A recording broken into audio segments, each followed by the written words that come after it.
Good afternoon, everybody. I hope everyone is enjoying this beautiful yet chilly, gorgeous day that we have today. I am just going to share my testimony of how the Lord has been nothing but good to me, and He's always been there for me. He's fought for me, and He's fought really hard. So I will start from the beginning.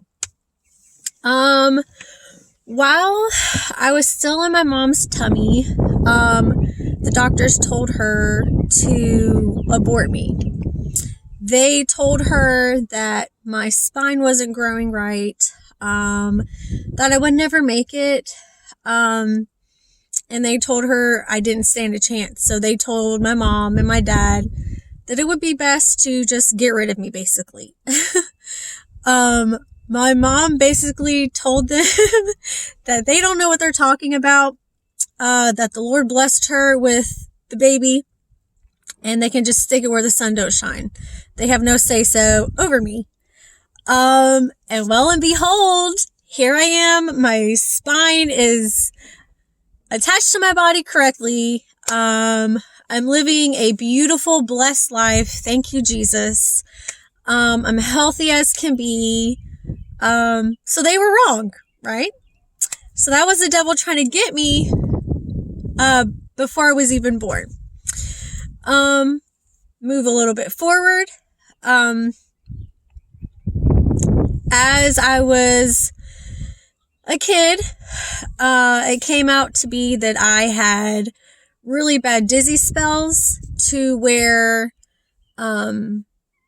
small seizures would happen.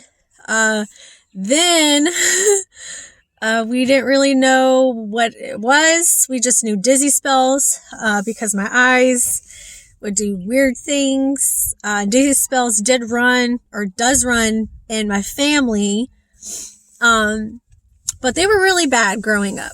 I'm not gonna lie. It scared me. You know, as a kid, yeah, it'd be scared if you just wake up and your eyes start rolling and then you feel like you're falling to the ends of the earth, and it doesn't matter what you try to do. It doesn't matter if you breathe.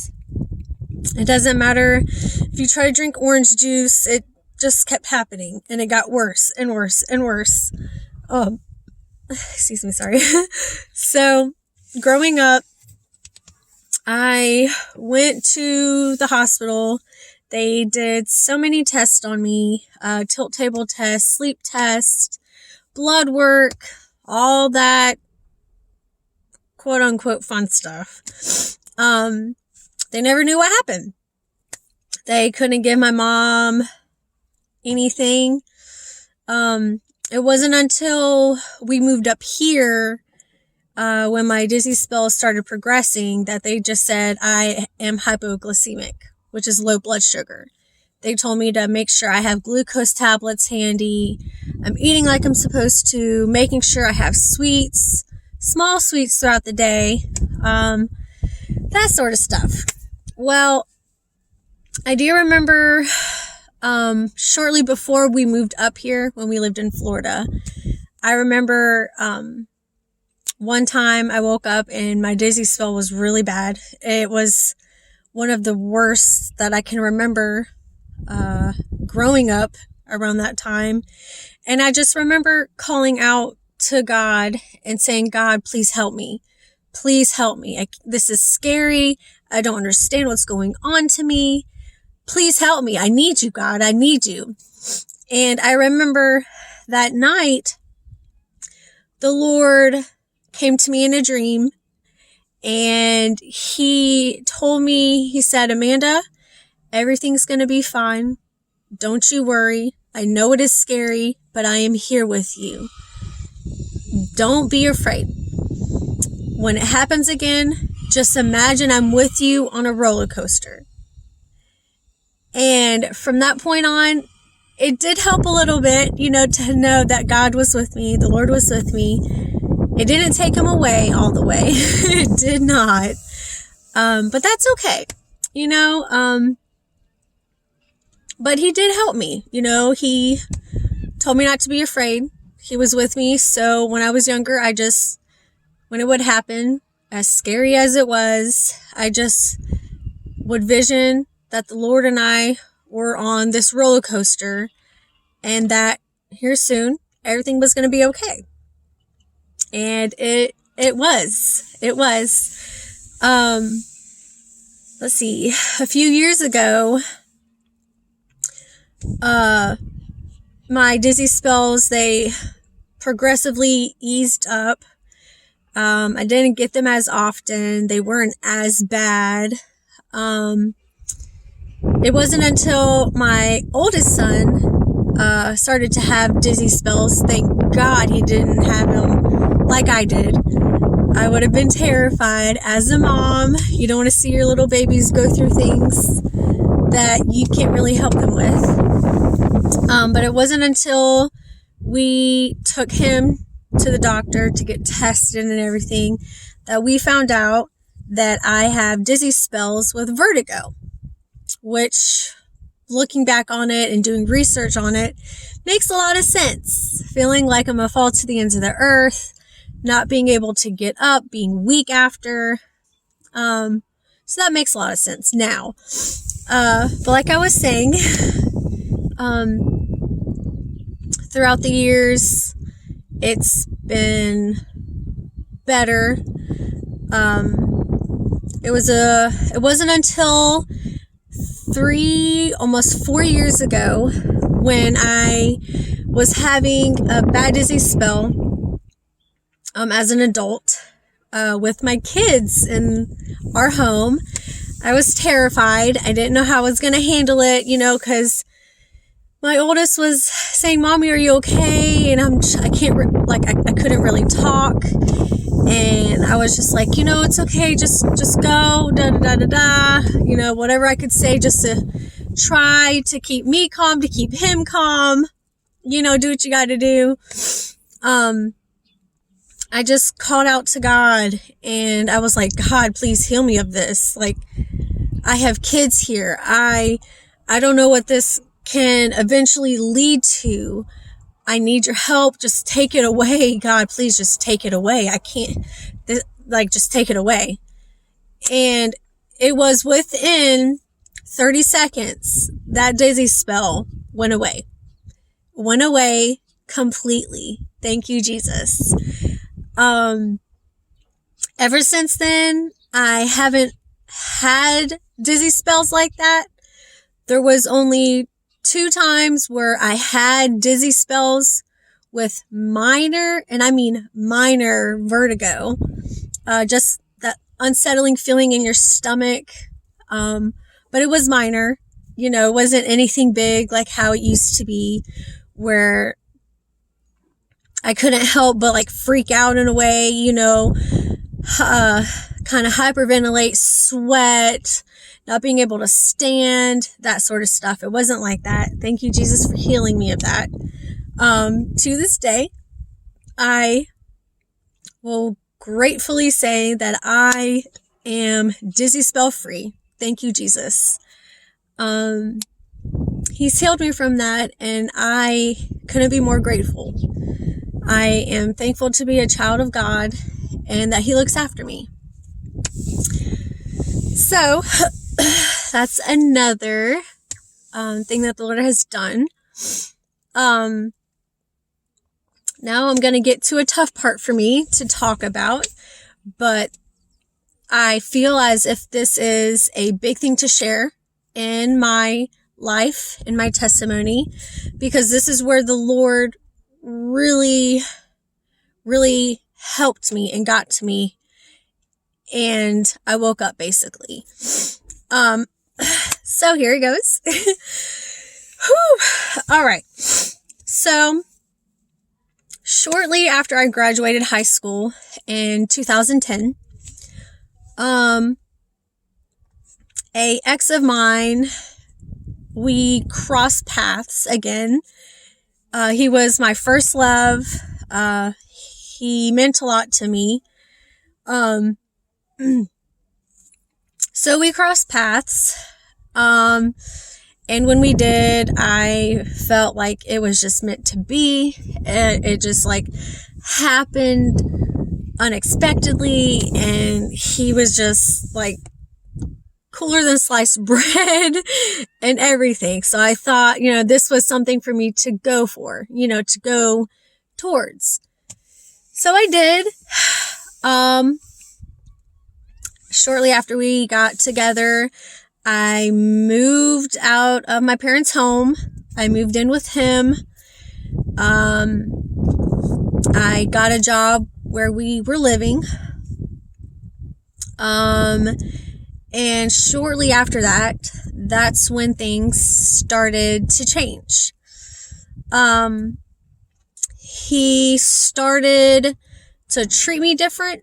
He started to talk to me differently, be verbally abusive to me, mentally abusive to me, emotionally abusive to me. Just tear me down with his words and say I wouldn't be where I'm at if it wasn't for him, that sort of stuff. Shortly after that, we moved into our, another home. And that's where physical abuse kicked in. The first time I got hurt physically by him was the night of his mom's 50th birthday. He was drunk, he was wasted. And I remember driving his car back to our place, and we just got in an argument, and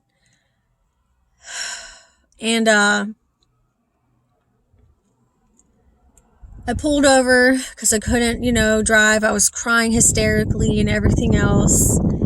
And he started driving, which is a no-no, because he was drunk, whatever.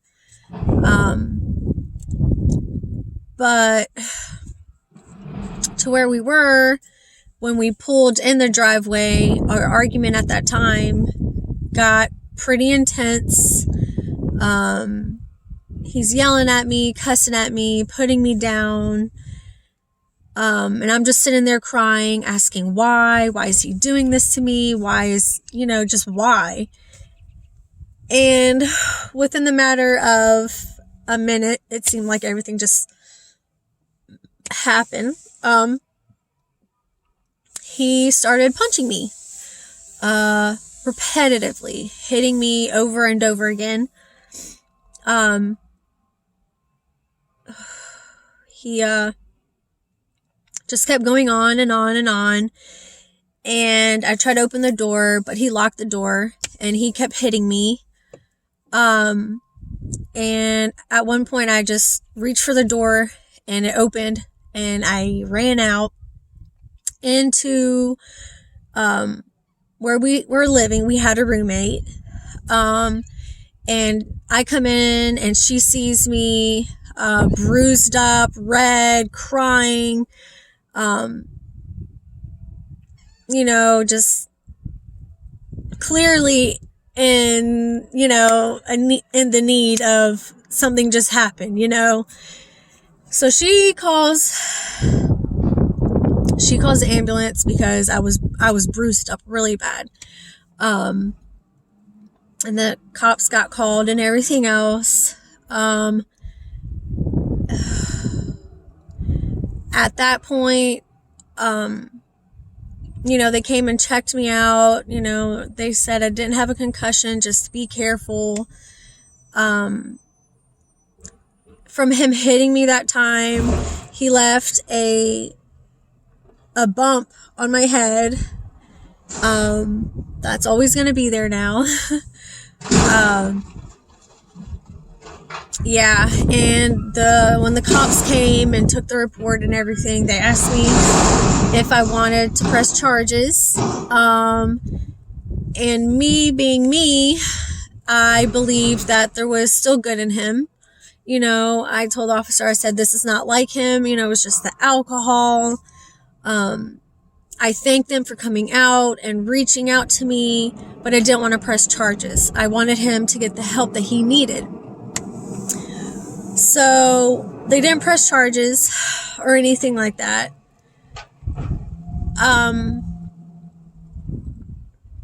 But, he apologized. So I forgave him, because I do believe in forgiveness. I do believe people can change. I do believe there is a better being in somebody that they can reach to, that the Lord can change. I've always believed that. I've always believed in the good in somebody and not the bad and negative and that. So things didn't get better. They got worse. It got really bad. It got to the point where I wasn't going around my family. I wasn't really talking to my family. I dropped my friends off. I just put everything to the side to focus on helping him become the man I knew he could be. But it didn't work. It didn't help. It didn't matter how many times I forgave him. It didn't matter what I did. It just got worse. And it came to the point that my parents found out. Which, if anybody knows me and knows my family, we are very close, we're a close family. So when they found out and they seen that I wasn't going to leave, that was, just going to stay, because I thought he could change and I thought I could be the one to help him and bring him to the Lord. And,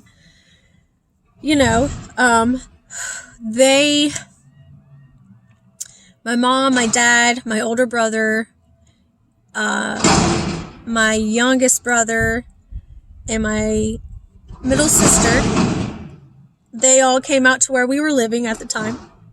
And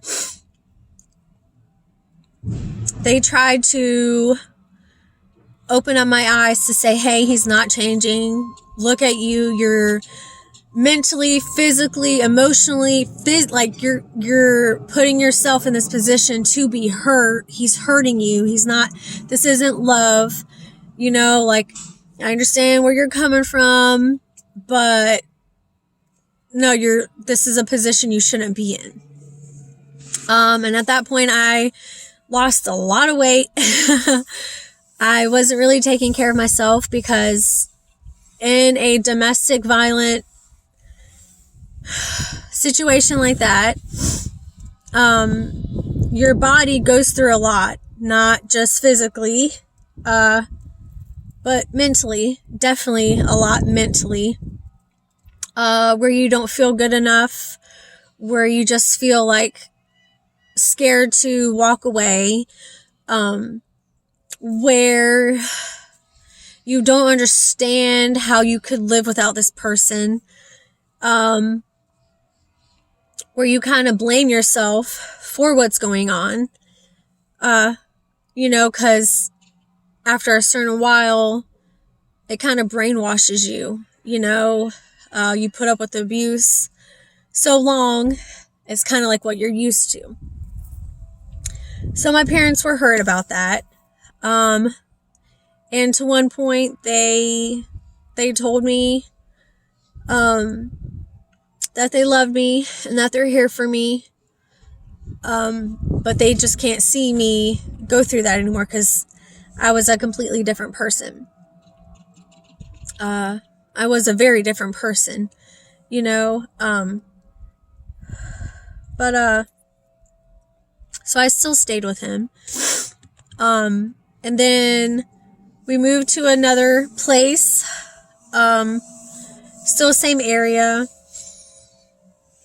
And,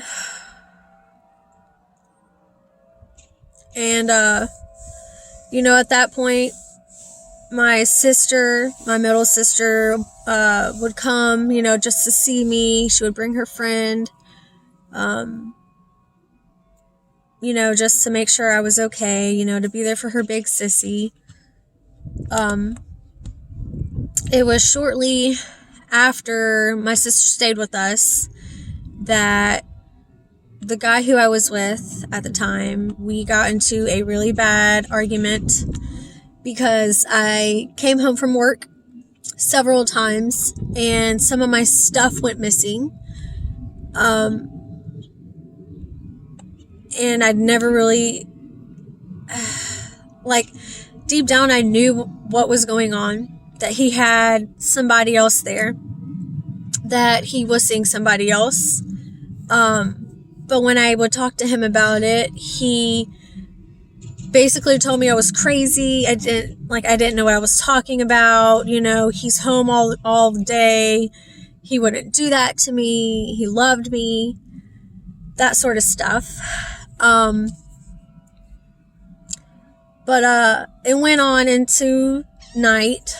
And I remember going to walk into our bedroom, to sit on the bed, and he shoves me pretty hard. And my face hits our windowsill really bad. Busted my nose, which broke it. Busted my lip.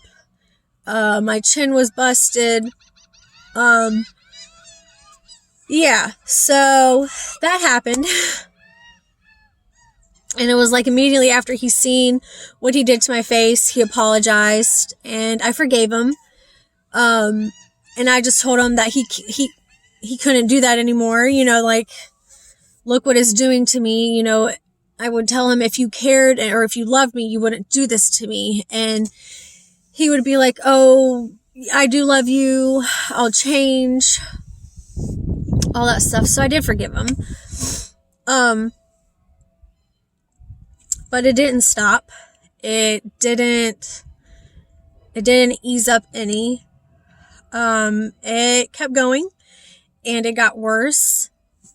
One of the next serious times was, all of this is serious, but one of the next big time that something happened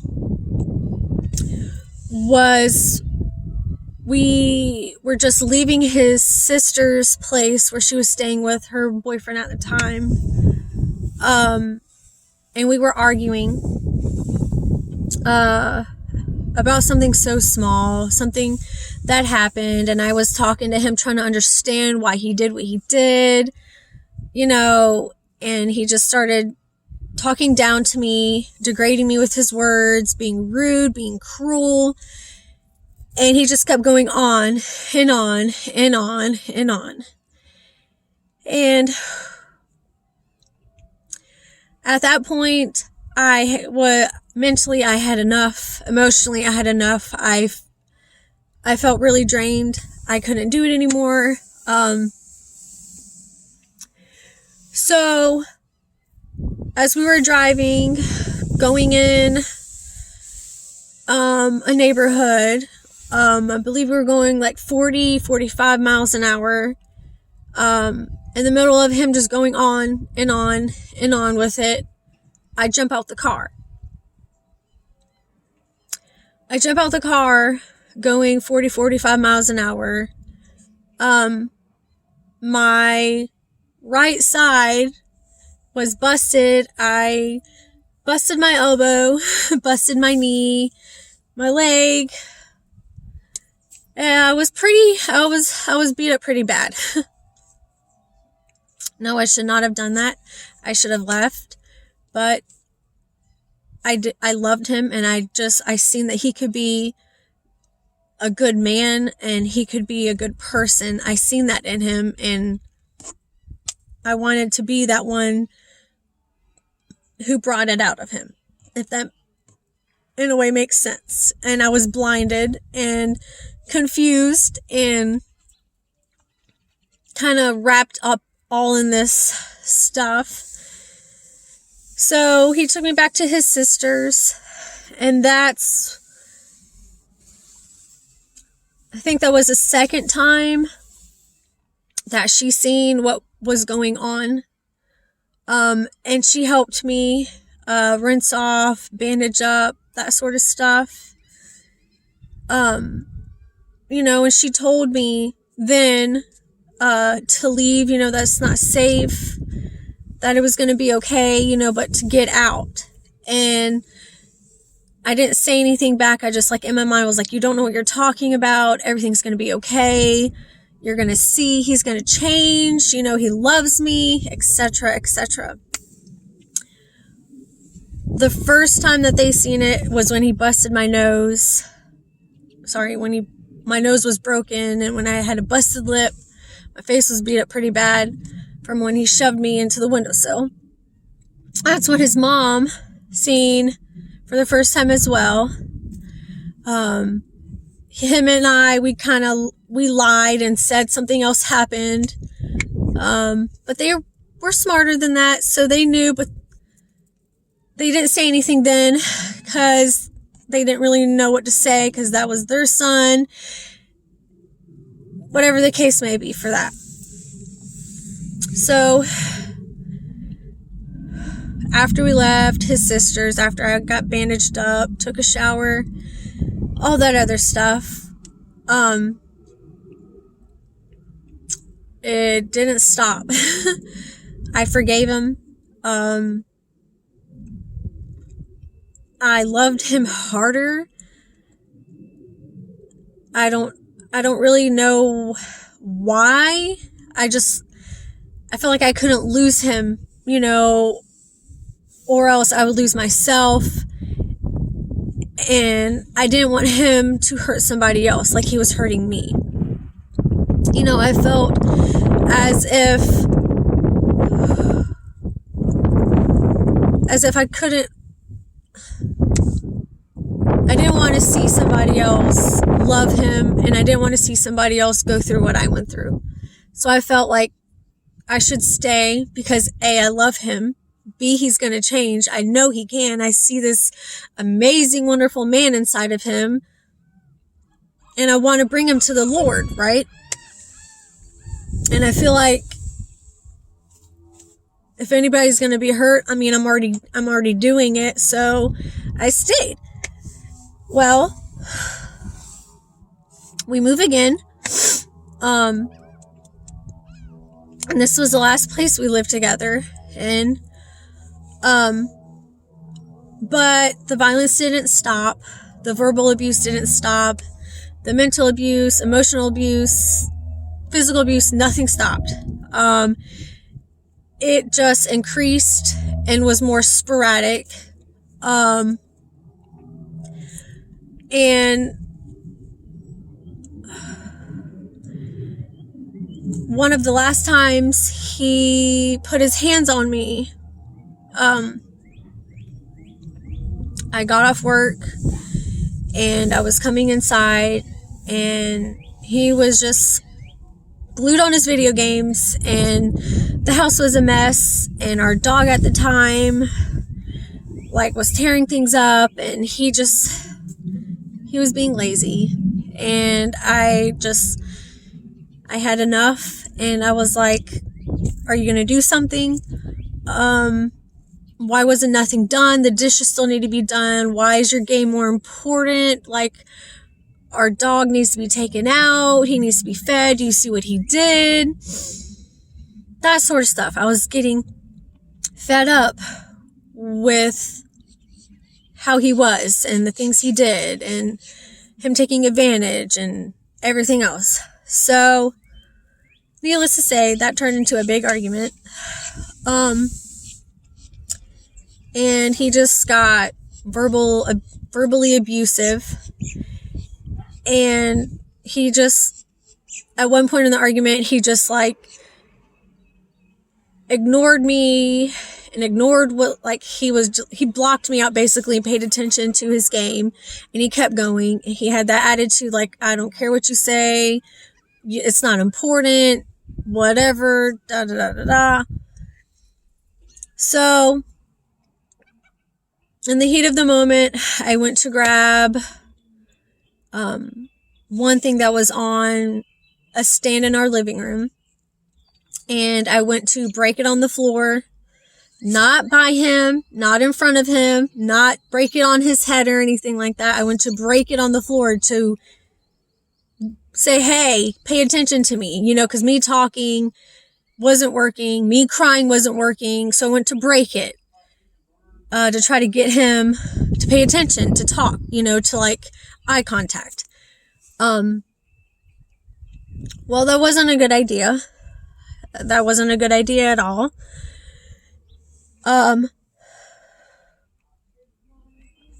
He got up, and he was in my face yelling at me, and I was, yelling back like, what's going on? What are you doing? Like, why don't you see a problem with this? Like, I don't understand. I'm working and I'm drained and all that stuff. Like, what is going on? Like, I was just telling him, I was like, you don't love me. This, like, you don't love me. I don't see how you love me and how you're there for me and all that stuff. And,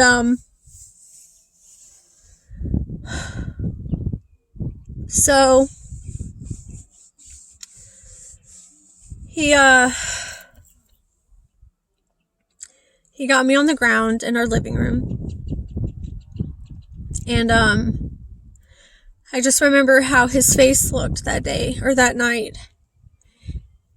And, he got on top of me and was hitting me. And, I went to try to kick him, to get up. That didn't work. He straddled me harder. And then he put his hands on my neck to choke me out. And I just remember, before blacking out, his face and how he looked at me. And in that moment, I knew he didn't love me. I knew that I should have left a long time ago instead of continuously putting myself in that situation. I knew that the trips to the hospital,